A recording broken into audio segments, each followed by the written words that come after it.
Você já se perguntou como os detetives do dinheiro público realmente trabalham? Como eles conseguem ter certeza de que cada centavo dos nossos impostos está sendo usado do jeito certo? Pois é, a resposta está numa ferramenta muito poderosa e bem específica. Hoje, a gente vai desvendar o que é o achado de auditoria. Para a gente entender bem essa ferramenta, nosso papo vai seguir um roteiro simples. Primeiro, vamos definir o que raios é um achado. Depois, a gente vai dissecar ele, ver todas as suas partes, aprender a diferenciar os achados que são bons dos que são ruins e conhecer a prancheta do detetive, que é onde tudo se organiza. E claro, vamos ver um exemplo prático para tudo fazer sentido e, no final, entender por que isso tudo é tão importante para a nossa sociedade. Então, vamos começar pelo começo. Tudo parte de uma pergunta fundamental que sempre existe quando se fala de gestão pública. Que é essa: como ter certeza de que o dinheiro dos impostos está sendo bem aplicado? A responsabilidade é gigante, né? E para dar conta disso, os auditores têm uma ferramenta principal. Uma peça-chave que consegue transformar uma suspeita em um fato concreto: o achado de auditoria. E olha, isso não é uma opinião, não é um achismo, é um instrumento técnico com método. E aqui está a definição de ouro. Pensa num confronto direto entre a realidade e o que deveria ser o ideal. De um lado você tem a situação encontrada, que é o que o auditor viu, o que de fato aconteceu. Do outro, o critério, que é a regra do jogo, sabe? A lei, a norma, a boa prática. O achado de auditoria é justamente essa diferença, esse vão entre os dois mundos. E ele só vale alguma coisa se tiver provas, se for sustentado por evidências concretas. Ok, agora que a gente já sabe o que é um achado, vamos colocar ele numa lupa para entender direitinho as suas partes. Pensa num achado como se fosse uma mesa de 4 pernas. Todas as 4 precisam estar lá, firmes para ele se sustentar. Se faltar uma, a mesa toda cai. O argumento desmorona. Aqui estão as duas primeiras pernas, as mais básicas. De um lado, a situação encontrada. É a foto da realidade, o que o auditor encontrou e registrou. Do outro, o critério, que é a nossa régua, o que a lei ou a boa gestão dizem que deveria ter acontecido. A faísca do achado começa justamente na diferença entre esses dois. A terceira perna é a causa. É aqui que o trabalho de detetive fica mais profundo. Não adianta só apontar que algo está errado. O auditor precisa investigar o porquê. Foi falha de alguém? O processo é ruim? Encontrar a causa é fundamental, porque é nela que a gente tem que mexer para que o problema não aconteça de novo. E por último, o efeito. Ou seja, qual foi a consequência dessa falha toda? Teve prejuízo de dinheiro? Alguém correu algum risco? O efeito é o que mede o tamanho do problema, a gravidade da coisa. É o que responde àquela pergunta: tá, mas e daí? Agora, uma coisa que talvez surpreenda.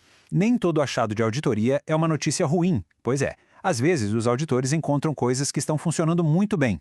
Vamos dar uma olhada nessas categorias. Basicamente, existem os achados positivos, que são tipo um elogio técnico, sabe? O auditor acha uma prática tão boa que vale a pena ser copiada. E claro, existem os negativos, que apontam as falhas. E essas falhas se dividem em 2 tipos: as impropriedades e as irregularidades. E a diferença entre essas duas é importantíssima. Uma impropriedade é como se fosse um erro de digitação num documento oficial. É uma falha sim, mas não causou um prejuízo financeiro. Agora, a irregularidade, aí o buraco é mais embaixo. É um ato ilegal que gerou, sim, um dano direto aos cofres públicos. É aqui que o alarme toca alto. E para ilustrar um achado positivo, olha que legal esse exemplo da horta na escola. A gestão não só fez o básico, ela inovou. Uma iniciativa como essa agrega valor, melhora a comida das crianças, usa melhor os recursos, é exatamente o tipo de coisa boa que um auditor faz questão de destacar. Ok, mas com tanto detalhe, situação, critério, causa, efeito, como é que o auditor organiza tudo isso para não virar uma bagunça? Bom, para isso existe um documento específico. Pensa nela, de novo, como a prancheta do detetive. É ali que todas as pistas, todas as conclusões são colocadas em ordem, de um jeito bem metódico. O nome dela é matriz de achados. E olha só como essa estrutura funciona na prática. A matriz é como se fosse o esqueleto do relatório de auditoria. Cada coluna ali tem um porquê, garantindo que a análise seja completa e que o argumento seja construído passo a passo de uma forma que seja lógica e difícil de contestar. Repara que todos aqueles elementos que a gente conversou estão aí, bem organizados: a situação, o critério, as causas, os efeitos. Mas a matriz vai além, ela inclui as evidências que provam tudo e, o mais importante, os encaminhamentos, que são as propostas concretas para resolver o problema. É basicamente um mapa que vai da descoberta da falha até a solução. Tudo bem, a teoria está clara. Mas como isso funciona no mundo real? Nada melhor que um exemplo para a gente conectar todos esses pontos. Vamos ver o caso da fotocopiadora. Então, vamos analisar esse caso. A situação encontrada. Uma máquina de fotocópia foi comprada sem ter o dinheiro reservado no orçamento para isso. O critério. A lei é claríssima, proíbe fazer isso. A causa. O gestor responsável autorizou a compra pulando os procedimentos corretos. E o efeito. A lei do orçamento foi desrespeitada, o que caracteriza uma irregularidade. Percebe como os 4 atributos juntos contam a história completa? Fica tudo amarradinho? Depois de toda essa análise técnica, vem a pergunta final. No fim das contas, por que isso tudo realmente importa? Importa porque é isso que faz a fiscalização sair do papel e virar algo concreto. Um achado bem feito não é só um relatório na gaveta. Ele é a matéria-prima para corrigir o que está errado, para cobrar a responsabilidade e, principalmente, para garantir que a gestão pública seja mais transparente. No final, o que faz um achado ser realmente poderoso são esses pontos.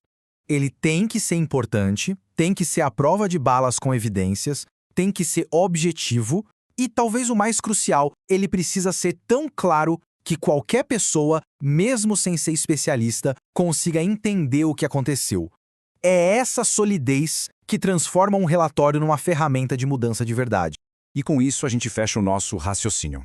Entender o trabalho desses detetives do dinheiro público é o primeiro passo para a gente poder cobrar de forma mais eficiente. Porque no fim, quando a auditoria funciona bem, o resultado aparece lá na ponta, na qualidade da escola, no atendimento do posto de saúde, na rua que é bem cuidada. A reflexão que fica é: como a sociedade pode usar essa transparência toda para impulsionar melhorias de verdade no dia a dia de todo mundo?